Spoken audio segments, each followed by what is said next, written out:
नमस्कार। कमोडिटी के मृत्युंजय मंत्र में आपका स्वागत है और आज हम इसमें बात करने वाले हैं एथेनॉल की।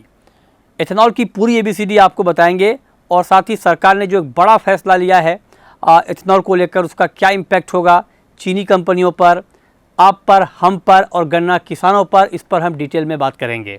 तो सबसे पहले आप समझिए कि खबर क्या है। खबर ये है कि सरकार ने गन्ने के जूस और सिरप से एथेनॉल बनाने पर तत्काल प्रभाव से रोक लगा दी है और ये आदेश कंपनियों को दे दिया गया है। और जो बी हैवी मोलासेस है उससे एथेनॉल का उत्पादन होता रहेगा, उस पर कोई रोक नहीं लगाई गई है। ये इसलिए किया गया है ताकि चीनी की सप्लाई पर्याप्त बनी रहे और कीमतें काबू में रहे। ये एक अनुमान के मुताबिक इस फैसले से 20 लाख टन चीनी का ज़्यादा उत्पादन होगा। जो एथेनॉल के लिए नहीं जाएगा वो चीनी में कन्वर्ट होकर मार्केट में आएगा, तो लिहाजा चीनी की सप्लाई यहाँ पर बढ़ेगी। अब आप जानिए कि जो एथेनॉल का प्राइस है वो क्या है। जो गन्ने के जूस और सिरप से एथेनॉल बनता है उसका प्राइस है करीब करीब 65.5 रुपये प्रति लीटर के आसपास। जो बी हैवी मोलासेस से बनता है उसका प्राइस है करीब करीब 61 रुपये प्रति लीटर के आसपास। और जो सी हैवी मोलासेस से बनता है उसका प्राइस है करीब करीब 49.5 रुपये प्रति लीटर के आसपास। अब जरा आप देखिए कि 2022-23 में एथेनॉल उत्पादन को लेकर क्या तस्वीर है। टोटल जो है वो 4.94 बिलियन लीटर ये उत्पादन हुआ है एथेनॉल का। उसमें से 1.26 बिलियन लीटर का उत्पादन जो है वो शुगर केन जूस और सिरप से हुआ है। मतलब टोटल जो 4.94 बिलियन लीटर का है उसमें से 1.26 बिलियन लीटर का उत्पादन हुआ है शुगर केन जूस और सिरप से। बी हैवी मोलासेस से हुआ है 2.33 बिलियन लीटर, मतलब ज़्यादा हुआ है गन्ने के जूस के मुकाबले जो बी हैवी मोलासेस से बना है।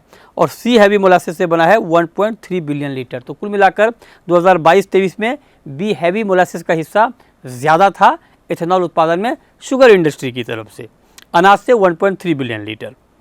अब आप देखिए कि ये जो पूरा फैसला लिया गया है वो इसलिए लिया गया है, एहतियातन लिया गया है ताकि चीनी की सप्लाई को लेकर कोई दिक्कत ना हो। इस बार जो मानसून को लेकर बहुत ज़्यादा उतार चढ़ाव हमने देखा, किसी महीने में बहुत बारिश, किसी महीने में बहुत कम बारिश, तो उसका इम्पैक्ट ये हुआ कि चीनी उत्पादन को लेकर चिंता बढ़ गई। और इस्मा की एक रिपोर्ट है जिसमें यह कहा गया है कि इस साल जो चीनी का उत्पादन है वो करीब करीब 8% घट सकता है। ये इस्मा का अनुमान है और ये घटकर 337 लाख टन रह सकता है। और 2022-23 में 336 लाख टन का उत्पादन हुआ था। एक्सपोर्ट 2022-23 में 61 लाख टन का हुआ था और अगस्त में बारिश की कमी से उत्पादन पर इम्पैक्ट पड़ा है। तो सरकार को ये लगता है कि आगे सप्लाई को लेकर कोई दिक्कत ना हो जाए, सप्लाई कुछ कम ना पड़ जाए, तो एहतियातन ये कदम उठाया है कि एथेनॉल में जो चीनी जाता है, जो गन्ने का जूस जाता है, उसको अभी रोका जाए ताकि यहाँ पर सप्लाई को लेकर कोई दिक्कत नहीं है। अब ये है कि अब आप जरा ये समझिए कि एथेनॉल का पूरा गणित क्या है।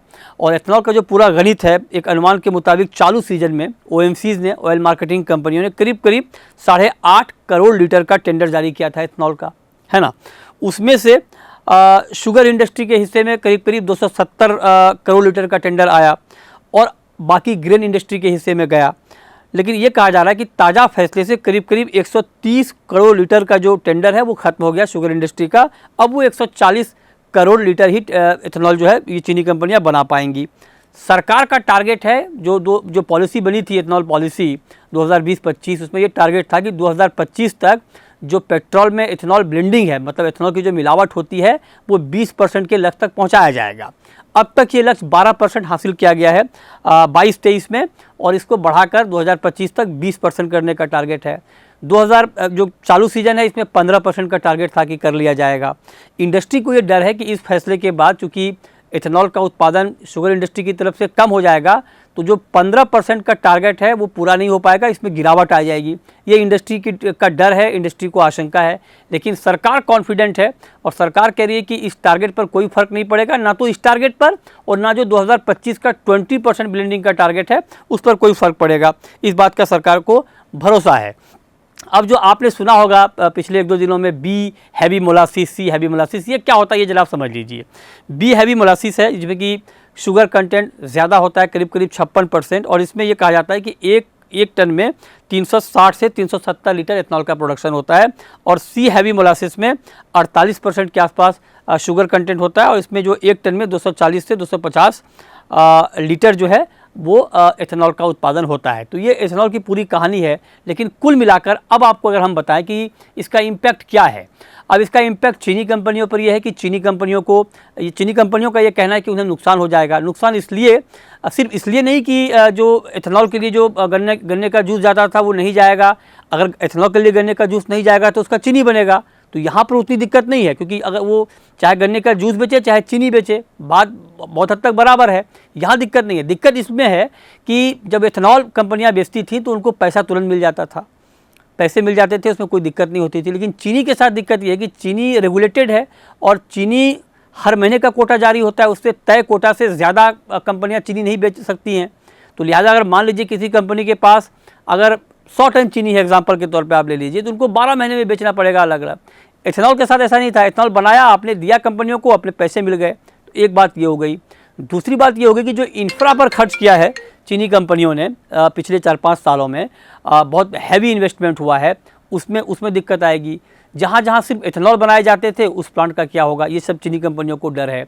और एक बात और है कि चीनी कंपनियों को ये भी डर है कि इनका क्रेडिट कहीं ख़राब ना हो जाए, फंडिंग में कोई दिक्कत ना आ जाए, क्योंकि अब तक एथेनॉल को लेकर जो डायवर्जन था उसमें बहुत अच्छी तस्वीर दिख रही थी, तो उसमें दिक्कत नहीं आ रही थी। तो ये सब डर है। और एक और बड़ा डर जो कंपनियों को सता रहा है वो ये कि चीनी तो बना लेंगी कंपनियां, जो जूस एथेनॉल में नहीं जाएगा उसका चीनी तो बना लेंगी। अब चूंकि चीनी के दाम घटने की आशंका बढ़ गई है इस फैसले के बाद, तो अगर चीनी का प्राइस घटता है तो फिर वो लॉस नेट चीनी कंपनियों को होगा, ये चीनी कंपनियों को डर है। अब कंज्यूमर के ऊपर क्या इम्पैक्ट होगा? कंज्यूमर को लेकर के पॉजिटिव इम्पैक्ट है, मतलब हमारे आपके लिए चीनी के दाम कम हो सकते हैं, क्योंकि सरकार ने ये पूरी जो कवायद की है वो सिर्फ इसलिए की है ताकि महंगाई ना बढ़ पाए चीनी की। तो चीनी के दाम रिटेल मार्केट में निश्चित तौर पर कम होने वाले हैं, अगले कुछ दिनों में इसका इम्पैक्ट आपको दिख जाएगा। गन्ना किसानों को लेकर के, हालांकि अभी ये कहना बहुत जल्दबाजी है, लेकिन बहुत सारे एक्सपर्ट ये कह रहे हैं कि अगर चीनी कंपनियों को लॉस होगा, मान लीजिए चीनी के दाम घट गए, चीनी कम भाव पर बेचना पड़ा, लॉस हो गया, तो फिर गन्ना किसानों को जो भुगतान चीनी मिलें करती हैं उसमें कुछ डिले हो जाए, देरी हो जाए, इस बात की आशंका भी जाहिर की जा रही है। तो ये नेट इम्पैक्ट है इसका। लेकिन आगे ये देखना होगा, क्योंकि सरकार ने ये कहा है कि जो टारगेट है हमारा ब्लेंडिंग का उस पर कोई इम्पैक्ट नहीं होगा। तो अगर ये बात ठीक निकल जाती है आगे चल करके, तब हो सकता है कि उतना इम्पैक्ट ना हो। लेकिन अगर उसमें कुछ कमी रहती है या जो आशंका इंडस्ट्री जाहिर कर रही है वो आशंका सच साबित होती है, तब यहाँ पर दिक्कत थोड़ी बढ़ती हुई कुल मिलाकर दिख सकती है।